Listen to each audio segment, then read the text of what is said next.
ಸೀರೆಯ ತಂದು ಕೊಡುವೆನು ನಾನು ನಿನಗಮ್ಮ.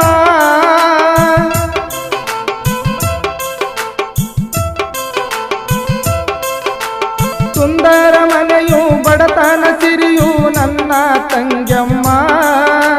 ರೇಷ್ಮೆ ಸೀರೆಯ ತಂದು ಕೊಡುವೆನು ನಾನು ನಿನಗಮ್ಮ. ಬಂಗಾರ ಬಾಳು ಆಗಲಿ ಅಂತ ನೀನು ಹರಸಮ್ಮ.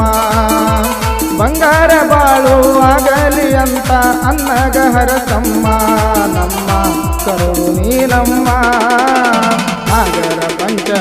ನಾಗರ ಪಂಚಮಿ ನಾಡಿಗೆ ದೊಡ್ಡ